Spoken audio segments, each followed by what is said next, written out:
Disney appears to have had good news in their earning calls. This and other news coming up on Traveling with the Mouse.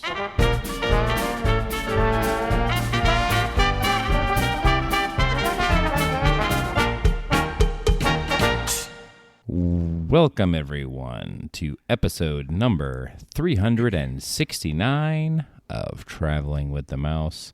My name is John. I am your host this week, and I am joined by my host till the end, the one who's always here, Adam.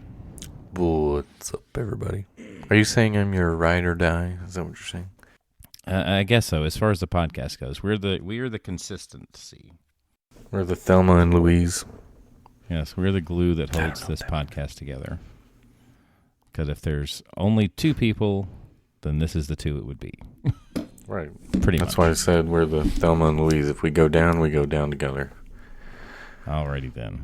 How many young folks would get the Thelma and Louise reference these days? Well, let's see. The movie itself is probably 30 years old now, right? It's got to be more than that. It's got to be more than 30.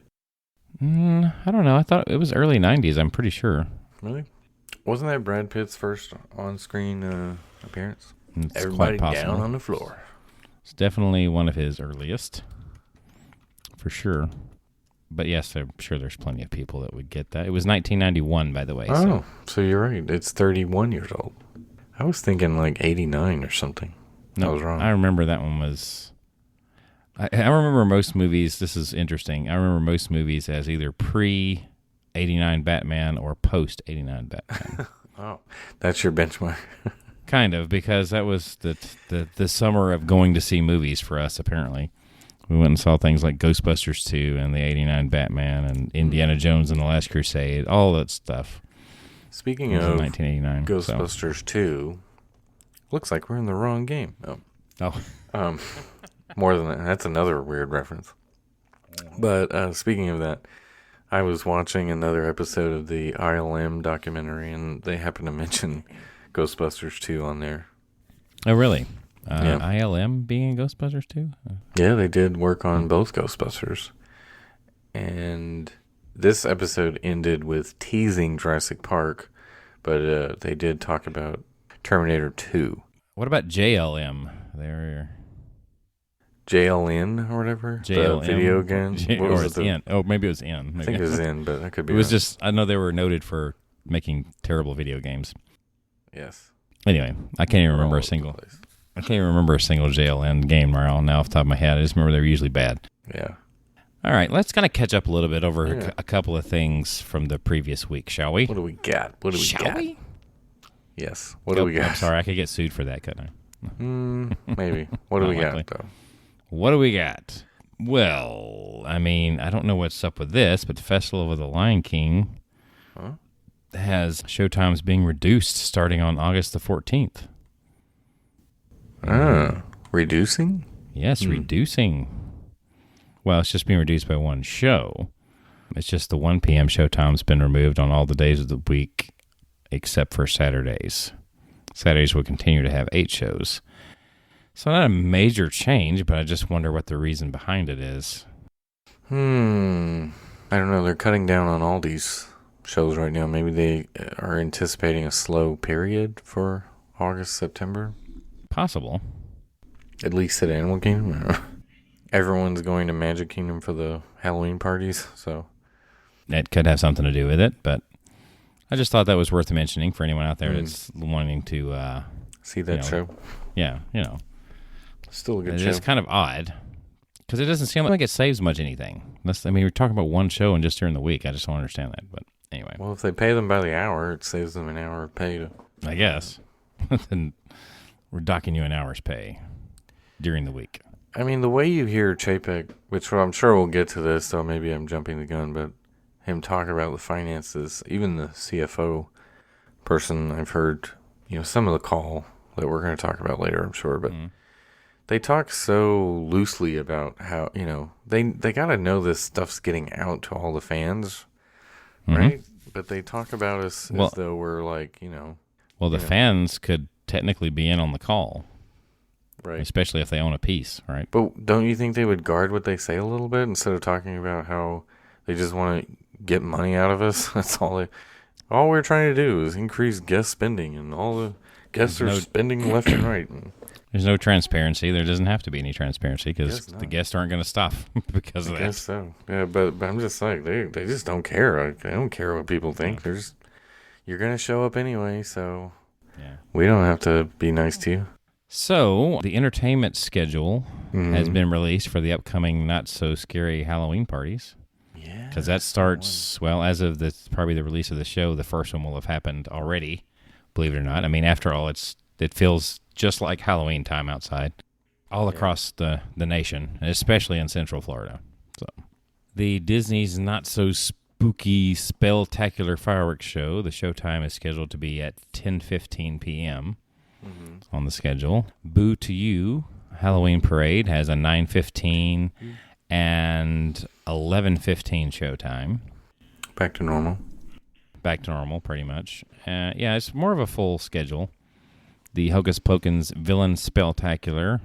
In August and September, it has showtimes of 8:35, 10:45, and 12 a.m. October, it has 7:40, 8:35, 10:45, and 12 a.m. No. So they have add another show during October. Yeah, I guess they feel they have. Interesting. They're anticipating larger crowds for that one. Yes, they are. The Cadaver Dan's Barbershop Quartet. Yes, always a favorite. Yes, well, they have 1, 2, 3, 4, 5 showtimes throughout the night, so I'm thinking you'll probably have an easy time catching them. Starting at 7 p.m., 7:45, 8:30, 9:50, so approximately 45 minutes from the time that they start.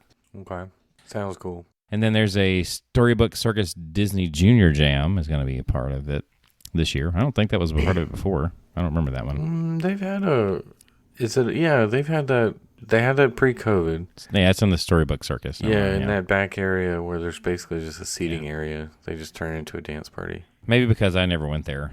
That might be one. There was one year we did that, and we did a little dance party back there, yeah. The Monster Screamoween Dance Ball, of course, will also be a part of it. I mean, it's cool. I know people go crazy over the Halloween party. I'm still just partial to Christmas. I don't know. Maybe I just love Christmas more than Halloween. Well, when I look at the entertainment schedule and things of this nature, I just can't help but go back to think of the fact that it's losing its value because the cost has increased and they've added very little. So, Yeah, the price is thankfully lower than last year and you're getting more, but geez, it's still way too high. And it's still being sold out because the opening night is already sold out. Yeah. So, and the first September date is already sold out. I think the second date is sold out. So it's hard to make the argument of they're charging too much whenever it continues to sell out because people just pretty much accept it as it's the price that we're going to have to pay, no matter what it is, apparently. So which is why Chapek uses the term, we need to adjust the pricing to meet demand. That's what his latest thing was. So, in other words, they're going to raise the prices on more than just Disney Plus, which I'm sure we'll talk about that too. Sorry, I'm spoiling, but Dr. Evil is back at it again. You just continue to spoil things. We're just going to call you Bob Chapek because you're spoiling things. Because I'm ruining all the fun. Yes. Although he said that too in his interview, saying, "Oh, the guests are loving it." Yeah, we're loving it. Yeah, they're loving certain things. He did say that. Yes, they love paying you money. Yeah. The Matterhorn bobsled, this is a Disneyland one, but it's closed for refurbishment currently. Mm-hmm. I seriously doubt they'll be able to make it any smoother, but we'll see. Not at this point, I doubt it. I think this point it is what it is. After 70 years, it's not changing. A Disney bus was involved in a crash this past week. Yeah, I saw a picture of that. Hopefully everyone's okay. So it was near the intersection of World Drive and Seven Seas Drive, which was near Magic Kingdom. Yeah. Well, it's a crazy area right now with road work. Looks like it took a pretty big impact from the looks of the bus. I mean, those buses never go fast, but I guess... Well, it was enough to bust out the windshield. Wow. Crazy. Yeah, and apparently it was a goofy bus from the looks of it. Well, That explains it. You gotta stop letting Goofy drive the bus. Is that too soon to make that joke? Because I don't know. Well, since nobody appears to have been seriously injured, I think it's okay to make that joke. All right. Had there been a fatality, then we might would have. Yeah. Might would have been different, but I mean. I stand by my Goofy joke then. Yes, stand by your Goofy jokes. Stand proud. Yeah. I mean, what else do you expect if you let Goofy drive? I know. I mean, look at how well he does in Runaway Railway. I mean. Yeah. And that's even a train. That's on a track. And he still manages to screw it up. What's funny is if you really initially was on a track. If you notice, Goofy goes off to the left and he just kind of sits in that room until it's time to come back out. And he's like, "Oh, I knew everything was fine." Is that what he does? Yeah, you notice those little train. Yeah, I was gonna say, does he not? He doesn't show up in the scenes at all, does he? After that, not until the end when he comes back out. So basically, he goes to the left, goes in that little room where all the other Goofies hang out. He goes off in all the other Goofies. Yeah. He goes off into his own. He goes on his own adventure. That's it. There'll be a sequel to this attraction. We'll get to see what Goofy does while we were doing all this other stuff. Is that what they're going to add to the Disneyland version? Yeah, that's what they'll do. Yeah. Also, this past week, Cosmic Rewind, the teleportation pre-show was broken. I don't know if it's been. I think that was only one day that I could tell. I would imagine so. It seems to be a pretty reliable attraction so far, but I guess whenever that doesn't function the way it's supposed to, there's really nothing you can do, right? So. Yeah. I saw that they decided to break the illusion and just let people walk through. Right. Yeah. That's what I saw, which they've done that for Rise as well. They broke the fourth wall already. Dang it. Haven't they done that where they just let people walk straight onto the Star Destroyer room before? Straight onto the Star Destroyer. I feel like I remember that happening where they take you backstage and then you just end up in the Star Destroyer room when the turntable thing wasn't working, I think. I guess. I'm pretty sure that's happened. Don't quote me on that. But that thing takes an actual loop, though, so it's kind of hard to... Well, it's like they took you from the Ray room into a through a backstage area into the Star Trek. So they obviously anticipated this already. Right. They knew it was broken, and so they decided not to shut the whole ride down. Kind of like Guardians here. They decided the ride's working, so let's just take people through here. Or kind of like during COVID, they didn't really have the whole illusion on Runaway. The pre-show. Yeah, the pre-show. It was already busted or whatever. I don't know. They just sent you through. You just walk straight through. Right. That's probably the first ride I've ever done where I didn't see the pre-show until after I've ridden it 5 times or something. Oh, really? Something like that, yeah. First time I saw the pre-show was late last year, I don't remember. But I'm trying to remember. I guess the first time I rode it was without the pre-show, wasn't it? Yeah. Yeah, the first several times I rode it was no pre-show. Anyway. That whole time period, I guess, is a blur now. Yeah, it all runs together. Yeah. Roller coaster safety netting has now been installed on Light Cycle Run, which means nice. We'll have a whole another year before... Okay, again, D23, we're going to get a date, right? We have to. That's Surely. What we talked about last week. It's got to be. Here's the other thing. I saw this story somewhere about park expenditures are expected to reach $6 billion or something like that. Do we think they're going to announce anything big that we haven't heard? Or because, Epic Universe is well underway here, construction, Disney would have to be catching up at this point. With anything they announce would probably open after that. So surely they're thinking about this, right? I think they just need to finish what they got going on personally. They got way too much still going on. But what? Epcot and Tron. Well, Epcot and Tron, you say? You think that's not too much? That's all that they've announced that's actually still going to open. And Epcot has been extremely scaled down from what they were going to do. So the Journey of Water is going to open, and then there's a tiny building where the festival center was supposed to be. Well, what would you expect them to announce? I mean, there just seems to be nothing. Usually there's inklings of something. Right. Again. Splash Mountain's going to be overhauled. Right. We already know that. That's going to happen very soon. Right. They will talk about that. I'm sure we'll get details on that, which we forgot to talk about last week. Yeah. But, yeah, we'll definitely get more details, more artwork about that. Concept art, and maybe some more details about what they're going to change. I just feel like there's a third park coming to Universal. Like, they're going to have almost as many parks as Disney at this point. Surely that's going to take some business away from Disney. They're not thinking about this.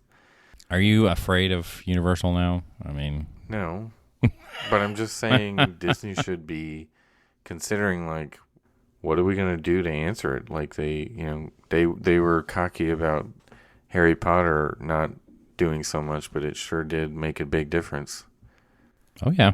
And now they're like, oh, let's build Star Wars and Toy Story Land and make sure Avatar is great. And that was they were trying to answer a whole lot just for Harry Potter. And now they're building a third park, and they're like, meh, okay. And the thing is, when it's all said and done, it's actually questionable if what they created was any better in reality. Good point, because Galaxy's Edge is scaled way back, too. It's questionable, yeah. Anyway. I know. Rabbit trail. That's fine. It was a good one to go down. The old Tomorrowland gears are being removed from Space Mountain Gift Shop as the reimagining there continues. OMG. You know, I've always thought that the entrance to that it kind of reminded me a little bit for years now of like the Hall of Justice, the Justice League, the original one. Does it not? Like the facade on the front? Yeah. Look a little bit like the original. What? It's got a DC look to it, which is why they probably changed it. That's probably why they're changing it. Yeah. Looks a little too DC here. He's like, yeah, we bought Marvel.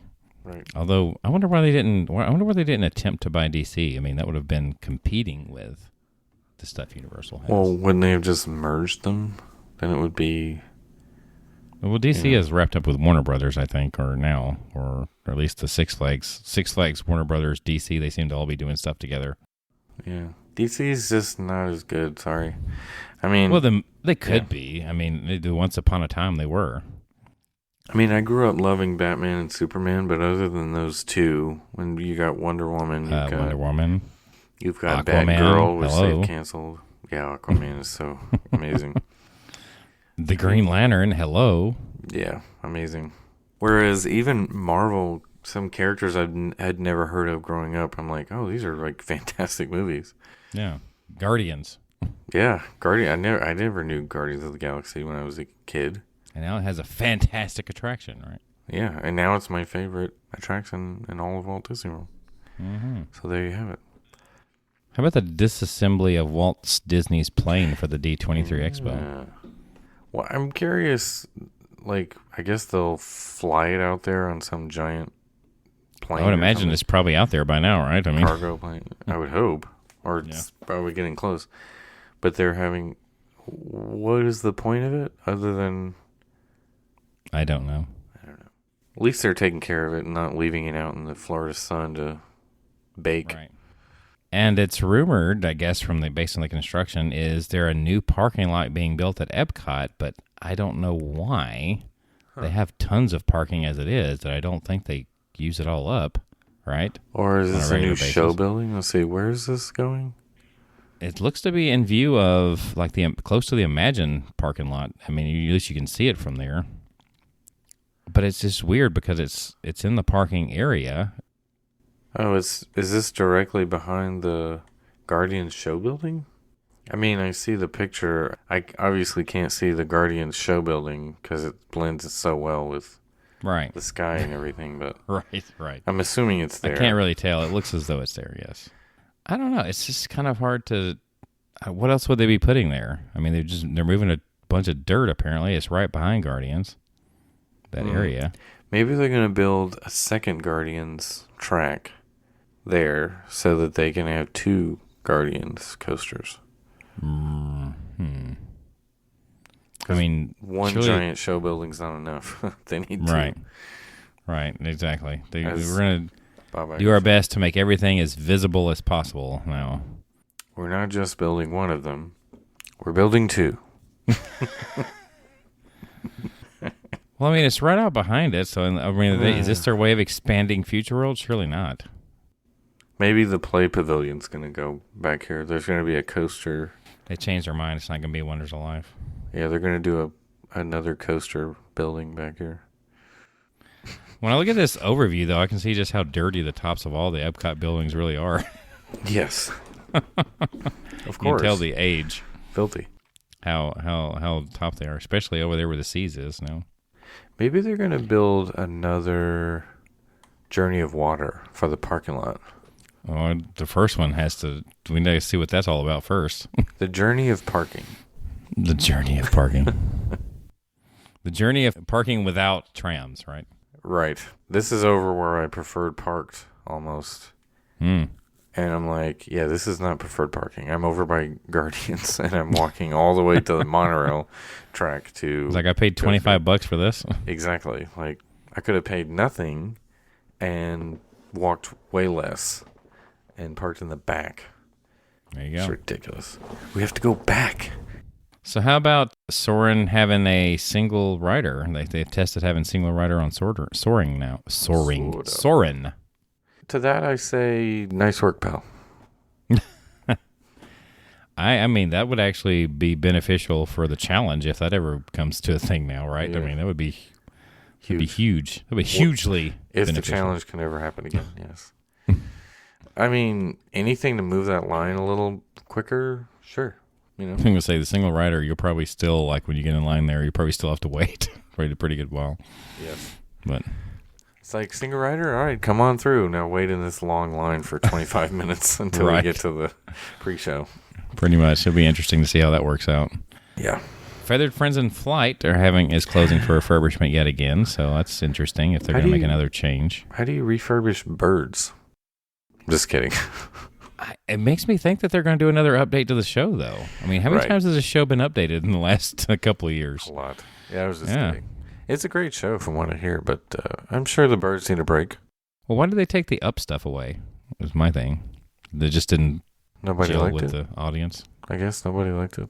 I don't know. I watched, I guess they call it Feathered Friends in Flight, the one I was there most recently. We watched it in January. F3. I thought it was good. It was entertaining. Yeah. Even though I know we kind of dogged it earlier in this podcast history. We got called out on that. Yeah. It actually is a very good show, though. We shouldn't have. We just kind of, in comparison to some other things. Don't judge an attraction by its cover? Feathers. Feathers. By its feathers, in this case. Enchantment returns to 9 p.m. showtime. This happened this past week. Oh, because the days are getting shorter. The Earth is spinning faster, too, so days are really getting shorter. Okay. Did you hear that? The Earth is spinning faster. Something happened in like June the 29th or something like that. Yeah. Just that specific day, wasn't it? It was like the shortest day on record, even though it was supposed to be a long day. The Earth spun like a millisecond faster or something. And we may have to have a negative leap second. So what you're telling me is Superman is real. Yeah. He must have taken a spin around just for a test. He didn't go backwards, though. He went forwards. Anybody check Hoover Dam? Should we check it real quick? It's not holding any water back anymore, though. So, like it was back then. I didn't see I didn't see the sun explode. I didn't see an explosion on the sun from nuclear weapons. It was about the dumbest thing. Wouldn't if he hurled all the nuclear weapons into the sun, wouldn't that have a extremely adverse effect on the sun and probably the planet itself? Probably, maybe, I don't know. Possibly. Possibly. Apparently, there are Disney World guests who are frustrated over not receiving their Magic Band Plus orders in time for their vacation. Yeah. I don't know how they've been handling this, though. I mean, guess they just give them some when they arrive. Maybe, but they would give them plain colored ones, right? Yeah, they probably wouldn't give them the ones that they ordered. That's the thing. Most likely, yeah. But maybe you get a free one out of it, I guess, an extra one. Perhaps. No, there's no more free bands anymore. What are you talking about? I thought about ordering one. I haven't done it yet. I'm like, I don't know, maybe. I don't know. Haven't done it yet. I'm not gonna give them any more of my money than I have to be quite honest with you. That's the way I feel right now. So I can stare at my hand when the fireworks are going off. Pretty much. Yeah, right. Exactly. I don't know. Just give me something else to have my head look down at. Right. I mean, let me hold my hand up and video my hand watching the fireworks. Pretty much. So that I don't see anything. I see my hand through a screen watching the fireworks. so I can be another degree of separation from reality. All right. Anyway. This is one that we had a good laugh at not too long ago. Yes. Balcony railings removed at Walt Disney World Dolphin Hotel. Yes. Because once you find out there's still double beds, you'll just want to jump right off. You'll be like, after one night sleeping in the beds there, you'll be like, I can't take it anymore. We have to assume that this means they're removing all balconies. Or they're refurbishing the railings. I don't know. I mean, when you look at them, they look horrible. It's literally a slab outside of the window or door. I know, it's not a true balcony. So they're probably just removing them all together because a lot of high buildings don't have them anymore. Good point. I mean? Yeah, a lot of people see them as a hazard or a safety liability kind of thing. Yes. And you know, like most of the buildings that even Disney has put up in more recent years don't really have balconies. Well, some of them do. Well, Riviera does, right? So the only room at Swan and Dolphin that I ever had with a balcony was at the Swan. Mm-hmm. It was the filthiest balcony I've ever seen on Disney property, I'll put it that way. It was covered in bird poop, covered in mold, covered in, like, I don't know what else. It was disgusting. Disgusting. Yeah. So disgusting that I can't even say disgusting. Instead of cleaning that up, they just decided to remove it altogether. Yeah. I guess. I mean, hopefully they will get rid of these weird slabs and seal off the doors and just make them windows, I'm guessing.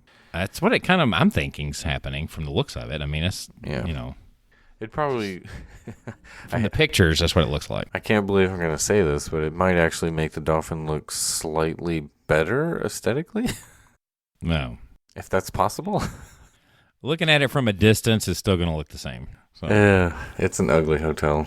Let's be honest. And, you know, earlier we were talking about trams. Why haven't trams returned to Epcot or Hollywood Studios? Now, Hollywood Studios is not as big of a deal, but... I mean, I don't even think Epcot's that big of a deal unless you park way far from the middle, but I've never parked... Like the preferred parking? Yeah, well, good point. But even at the preferred parking, I was so far away from where the tram would be that it would serve me zero purpose anyway. Yeah. So, I don't know. Magic Kingdom definitely needs it. Animal Kingdom parking lot is kind of like far too, so I can see why they've done those two, but I don't know. Epcot and Studios are not as bad. I guess that's why. The parking lots are closer to the front of the park, so that's why they're holding off on... You know, it's Chapek going like, God, we got to pay somebody to drive these things, so forget that. Yeah. You know what I mean? That's exactly what it is, just saving costs. So it's been announced that Max Goofy is Max Goof, I guess, dressed as Powerline, coming to Boo to You. Goofy son. Yep. Yeah, during the pre-parade. Is that really a nostalgic thing? I mean, I didn't even think that movie did that well even in the 90s. No. The only thing I remember from Goofy movie was the Leaning Tower of Cheesa. Remember that? His friend, remember? Yeah. The string cheese. Which is actually Pete's son. I forgot who that was. I just remembered the Leaning Tower of Cheesa. That's the only thing. Oh, wait, no. Pete's son. That was in the series I'm thinking of. The Leaning Tower of Cheesa was that character that was voiced by Pauly Shore. Right, there you go. Wow, yeah. Even that, wow. Yeah. I can't remember the name of the character now, but he was the one, yeah. They were trying to do the whole father-son of the 90s, I guess. Yes. Supposedly, the way things would go.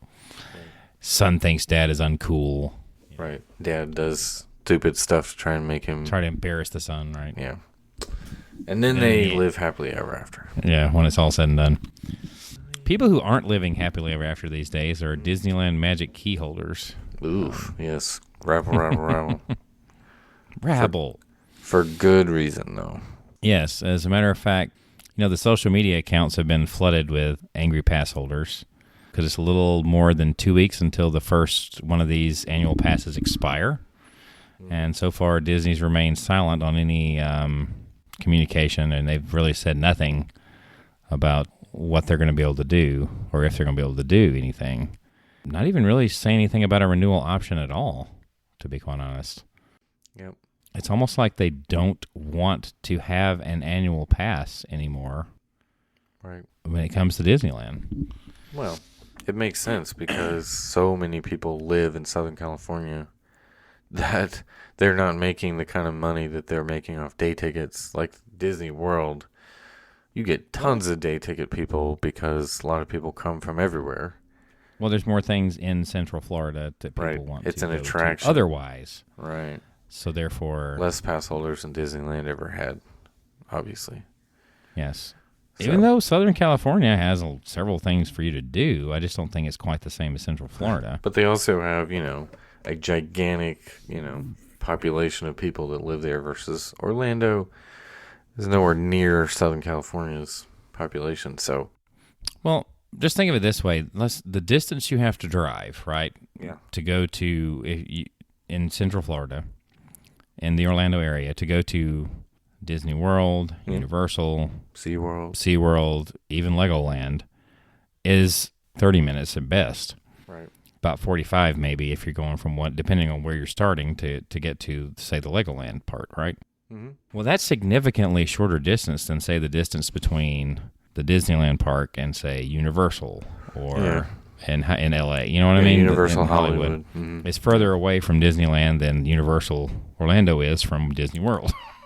Yeah, way further. Of course, you got SeaWorld is in San Diego, right? I mean, you still got you have to drive a pretty good distance to get to most of the stuff that's considered theme park related attractions in California. Yeah. And I imagine, here's the thing, like if you live in Orange County, you probably had an annual pass back in the day because you would go after work. It's right there, Mm-hmm. It's not far. You just go and hang out and whatever, and you got your money's worth in like 2 weeks going to Disneyland versus, what most Disney World guests are once a year, once every couple of years. Yeah. They don't want annual pass holders in California. I understand that because it makes them a ton more money. So to go along with this story, what Disney points to is what they call an unfavorable attendance mix in the latest earnings report. Right. When it comes to Disneyland. Unfavorable. Yeah, that's the way they put it. Unfavorable attendance mix. Annual pass holders. So it means it's unfavorable because it leans toward, it being a value to the guest and not them. They're not generating as much revenue. Right. And they think by taking that away, I'm guessing that it will somehow generate more revenue. And really what's going to happen is the people that live there are just not going to go as often and probably not going to change a thing. Yeah. You're just going to have unhappy people that they can't go to have their annual passes. Right. They're hoping it will open up, more people coming in from other states day passes, yeah. I mean, I know we're kind of slowly but surely living in the post-COVID era. But I don't think people have gotten into traveling across country quite as often yet, especially with the price of travel. Yeah, flying anywhere is crazy. Yeah. Right now. You might not get your or fuel. Either. Yeah, fuel in general, yeah. Yeah. It's not that likely that people are going to do that on a regular basis right now. Sure. If I were in a position, I would think now would almost be the perfect time to go because I imagine it would probably be not as crowded there. Well, like we've said all along, they're trying to encourage more day guests to show up, more once a year folks to show up and fill in the holes that they're leaving with blocking out pass holders or not selling new passes. Which is I just renewed mine, but the main reason for renewing it is because I don't know when I'll be able to buy another one again. So if I let it expire, then it's like, well, when am I going to have the chance to buy another one? Because I don't want to buy day tickets every time I go. I want to be able to go whenever I want to go. Right. It's like so I'm like, anyway, but I did it. So it is what it is. Yeah. Well, it's understandable. I mean, that's you've rationalized it. And that's what most people do with this. Right. Yeah, I mean, you find a way to make it make sense to you. But I also added PhotoPass to mine because, I still wanted to have those. Right. At least one of those. Just right quick, before we get into the call, I just have just a couple more things I wanted to wrap up with. Cultural representatives are now returning to World Showcase at Epcot, slowly but surely, so that will help make that experience more authentic. Better again, right? Yep, back to the old, the good old days. Yep. There have been signs installed promoting the car locator feature at Walt Disney World parking lots, which we haven't had the opportunity to use that yet, obviously. That should be interesting. Don't really need to, but yeah. I mean, I really don't. I mean, I've always had a pretty good sense of direction, period. So I don't think I've ever not known close enough to approximately where my vehicle was. Reservations for the Bibbidi Bobbidi Boutique opened today. Ah. So that's back. Cool. And this story that really just broke today, the day we're recording this, that says it just got harder to use Disney Genie Plus for park hopping. There was an update that said it makes it more difficult to stack, pretty much. Let's say you're going to start your day at Epcot. You've always been able to go to another park and see times that are after 2 p.m., right? Yeah. Oh, well, he's saying, okay, so they started at Cosmic Rewind. After riding it, they wanted to see what was available at Animal Kingdom, but instead of booking something after 2, there was a prompt that stopped us from doing anything at all. That's a new feature that no longer presents guests with a viable return time based on park hopping rules, but instead presents a wall telling us to select a new time included in your park hopper option. Well, okay, well, he's also saying, okay, so I guess what happened here, what I'm reading is if you book something early in the morning for one park and then you wanted to book something for the afternoon for the other one, it's no longer letting you do that unless the ride is available later, because you can't pick your own time for a ride. It used to just select it after 2 p.m., I guess, because that's the earliest you could park hop. But now it's not even let you do anything, I'm assuming, until after the ride is available at 2 p.m., I guess. I'm guessing. So it's quite interesting. Not a great... I don't know. It just makes it more difficult to do anything with Genie Plus if that's the case, so whatever. But the only thing the whole system is ever good for is if you want to spend your morning stacking and spend your afternoon riding and your evening riding. That's about the only thing it's good for. Well, he mentioned in this article that the stacking, it complicates stacking because if you wanted a return window, you just have to wait. It complicates stacking if you're going to park hop. It doesn't change the stacking if you're just going to go to the same park. Right, because to me, I've never tried to park hop and stack. Yeah. Because to me, the park hopping with Genie doesn't make sense to try to do that. You should just stick to one park and go with it. I mean, that's the other thing that they've pretty much eliminated, as when you were talking about annual pass, as there actually being any value to it, is your park hopping capabilities are pretty much useless. Yeah. You get to do it after 2, and then you have to make reservations. You have to make Disney Genie Plus reservations, I guess, based on availability. Right. So, I mean, it complicates it to the point where your park hopping is pretty much, it's almost useless to park hop, period. You might as well be devoted to a park. Right. But that takes away one of the values of an annual pass. Yeah, because that was one of the best things about it is you show up at one park and you're like, it's a little crowded here. Let's go somewhere else. One. Yeah, you just choose, let's just go somewhere else. But they don't want you making choices. They don't want you to have freedom. Because they want to be able to put in, enough data around what they want. We sound really sour on Disney at the moment. Yeah, we do most of the time these days with the changes. Well, I'm unhappy with it. I'm unhappy with a lot of it. I don't see this change to Genie Plus as that big of a deal. Problematic to me. I've never had an issue with what they're talking about. But anyway, maybe it's a glitch and they'll fix it. Or bug and they'll fix it. Right. Yeah, because the Disney tech company is so good at fixing things. Yeah, they fix things so quickly. Speaking of which, I'd actually heard here recently a flaw, a pretty big one actually, that was discovered. Yeah. When it comes to recognizing email in the Disney system. Did you hear this one? No, tell me about it, because I don't So get the basically- emails that I'm supposed to be getting. But anyway, Like, okay, you know how like there are programs that recognize whether an email is accepted as legitimate or what have you? yeah. Well, apparently some legitimate emails are being rejected because they're, say, for instance, the way they're laid out is, Last name dot first name is what you're saying. yeah, last name dot anything pretty much. Last name dot first initial, we'll say. Yeah.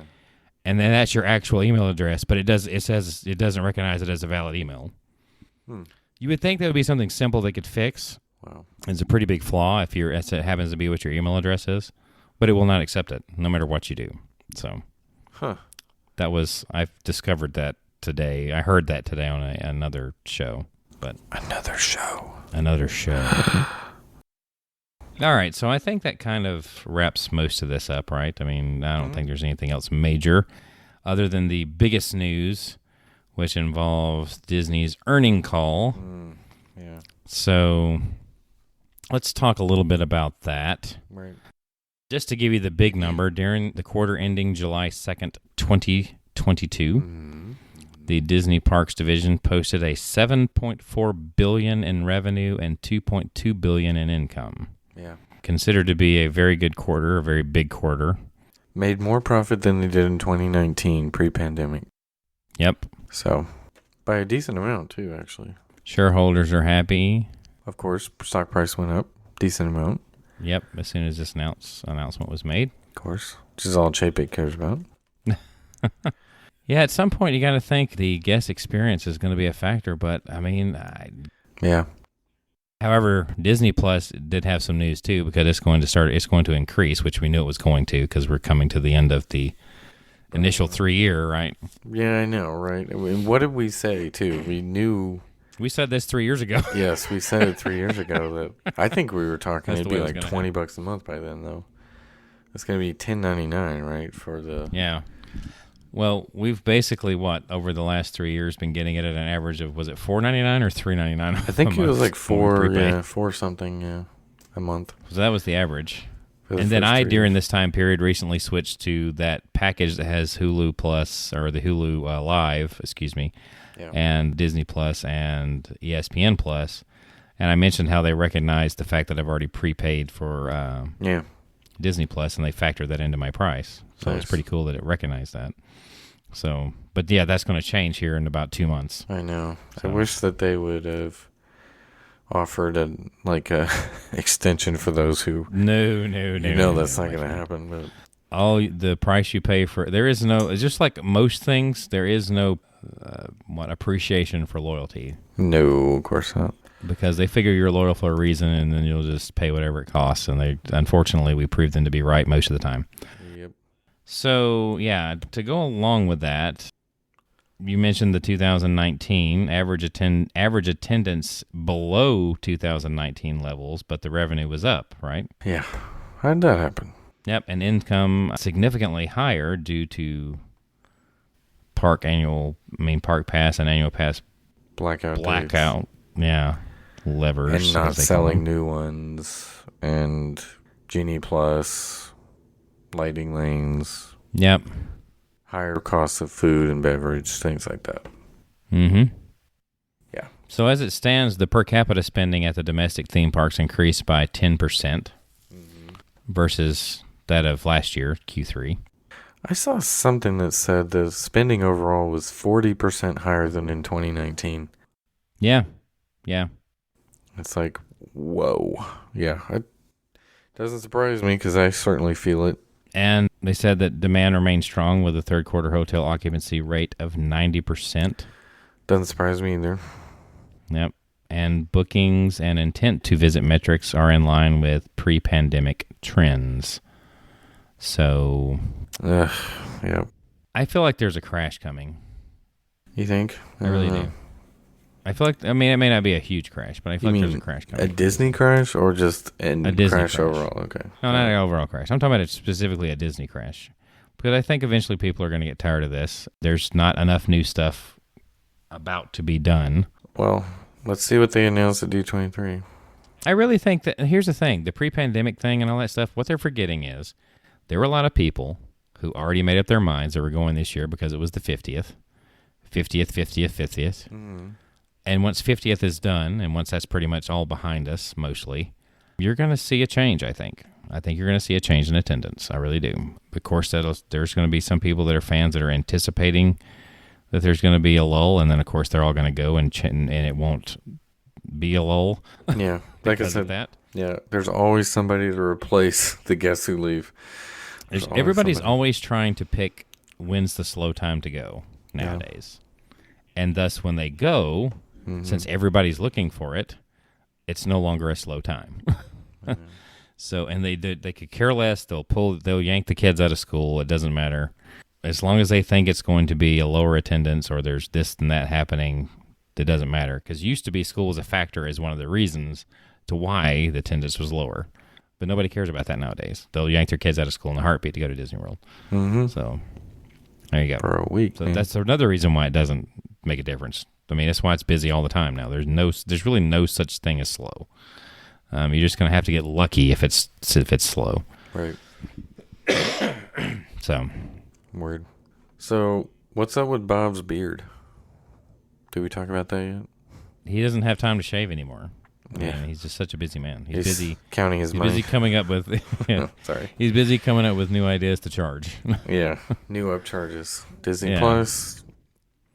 Yeah, I think he was also, like I mentioned earlier, he did in this interview with CNBC, he was talking about how prices will be adjusted to meet consumer demand. And right now, demand remains strong. Right, which means prices are going up, of course. Even though they don't need to, they want to.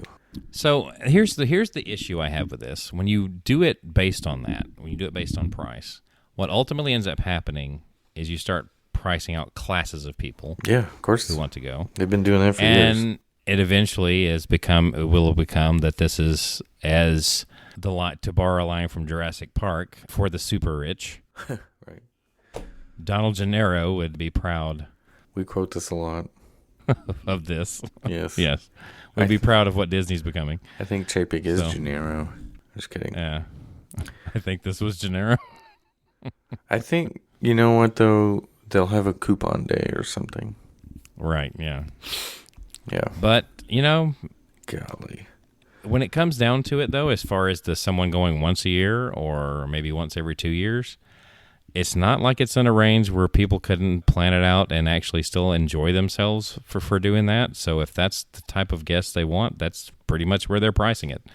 So, yeah. As long as people will pay, they'll keep charging more and more. Yeah.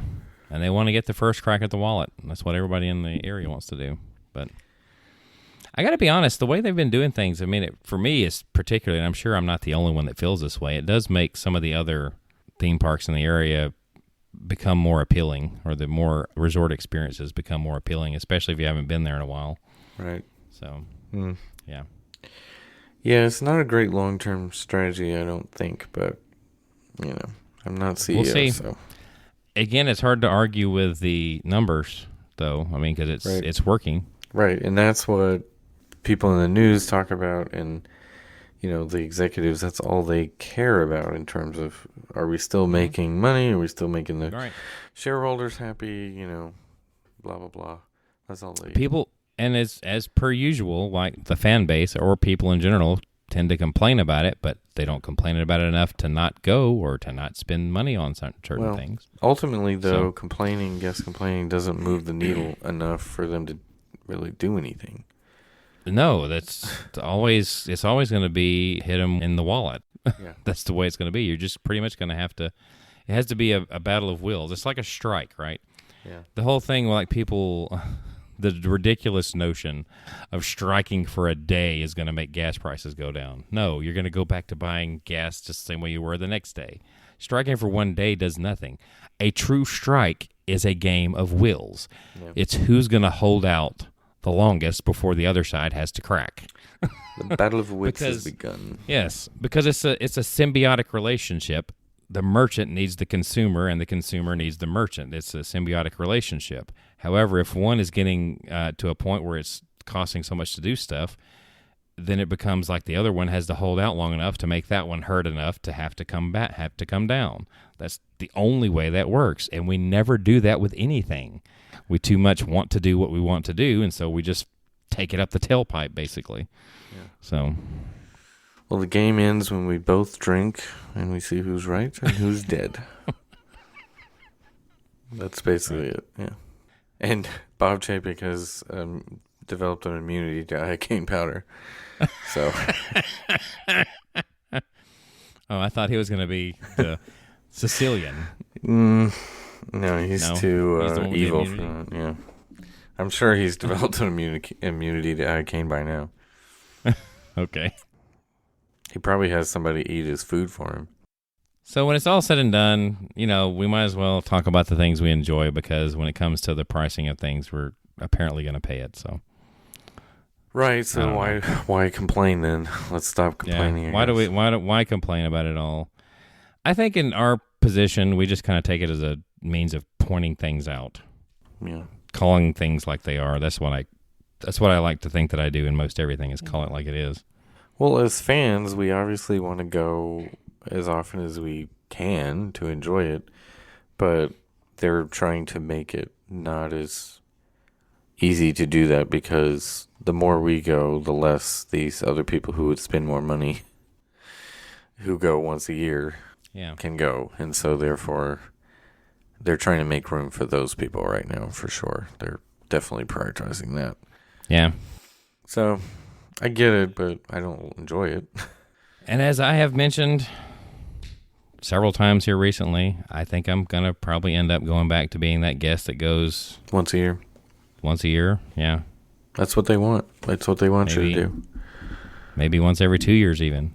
That's what they want. I know there was a time period, when we grew up, we remember our trips that, when we were really young, our parents would go more often, right? Yeah. And then as we got older, it became like, every other year, every 2 years. Yeah. Then there was like 3 years in between. Yeah. So, yeah. But partially because of cost, even then, I'm sure. Yeah, most likely. It was a pretty big trip even then. Even though if you were to have those prices nowadays, it would be. Yeah. Of course, then we always stayed at, deluxe resorts and everything. For the most part. Pretty much, yeah. It was mostly the Polynesian, yeah. But even then, it didn't cost. Not what I think the price. It was Disney inflation had not been. Yeah, the Disney inflation was not out of control just yet. Yeah. Not as bad. Yeah, they're way ahead of inflation, by the way. Way ahead. But I gotta say, the people who are buying Disney Genie Plus remains steady, right? Yeah. In Chapek's own words, he says about 50%. Right. Who come through the gate, which is half the people coming through the gate. Is that really a good number for them? I mean, if they call it steady, right. I would think they're in danger of it going down. But well, back in 2019, 100% of the guests used it or could have used it, and it cost them, or it gained them nothing price-wise. So, you think 100% of the guests were still using FastPass Plus? You were encouraged to book 3 when you bought your tickets. I'm sure not everybody did, but yeah, I was gonna say I'm sure a high percentage, no doubt. It was more than 50, I bet, use it, which makes me wonder why the heck is the availability so bad for some of these lightning lanes. If only 50% of guests are using it, right? That's what I'm thinking. Like, why is that? I've often questioned, like, it's got to be an average. I bet at Hollywood Studios it's like 90% are buying it or something. Maybe like not. I remember, I remember one time going to Pirates, right? And going through the regular queue because it moves pretty quick. But also seeing that there was not a time available, at that moment for Lightning Lane. And yet there was nobody seemingly in the Lightning Lane line. So I'm like, I don't quite get how there's not a Lightning Lane available right now unless... I just don't understand how they space them out. Let's put it that way. They're doing it differently than they did before. It's got to be because there was way more availability when you had FastPass Plus. Yeah, it's just something about the FastPass Plus system seemed to adjust. Yeah, it seems like they probably don't put nearly as many lightning lanes in the pool as they did for FastPass, But the lines to me are still long. Yeah. In the standby. But I mean, now we've pretty much just accepted Genie Plus as a cost, it seems like.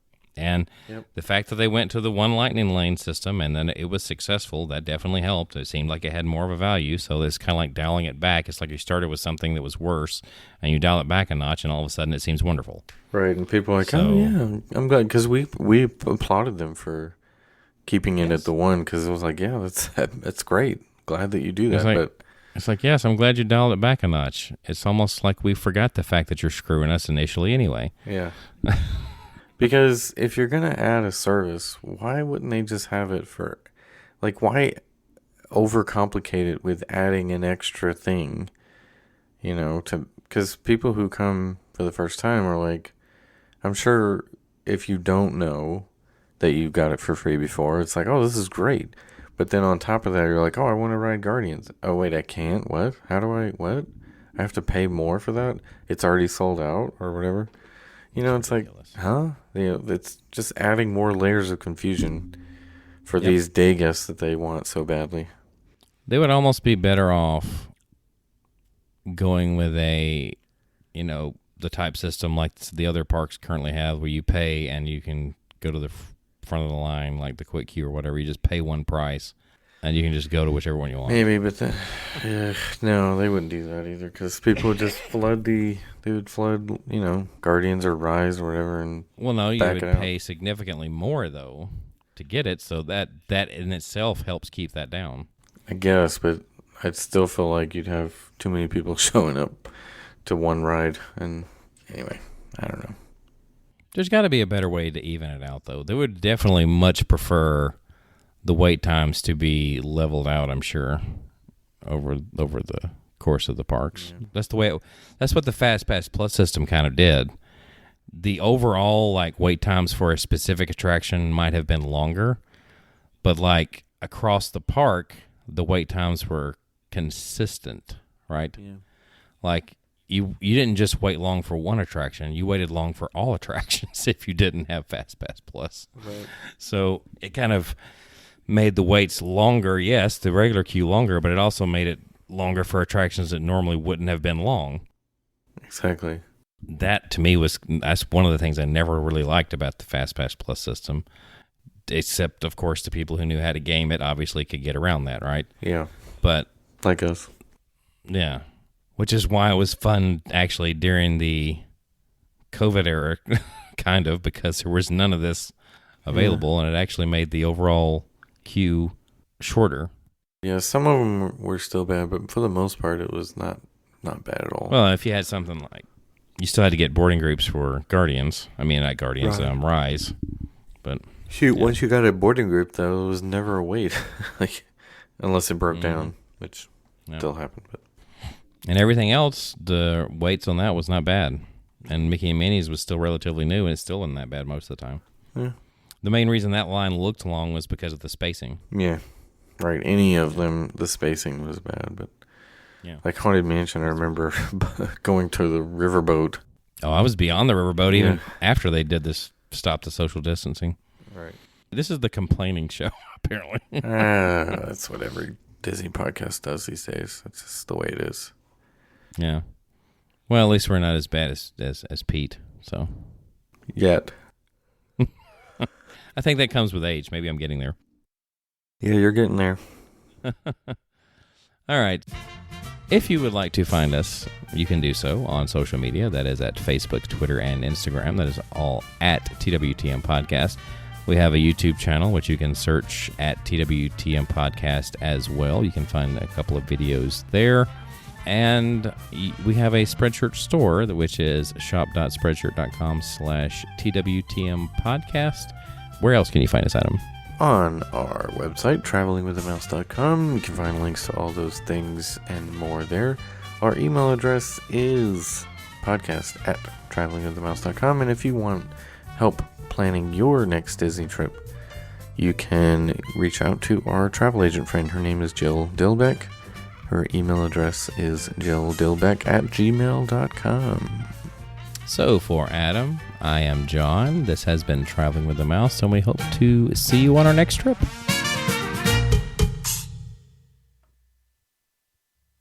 whenever that may be. See you next fall.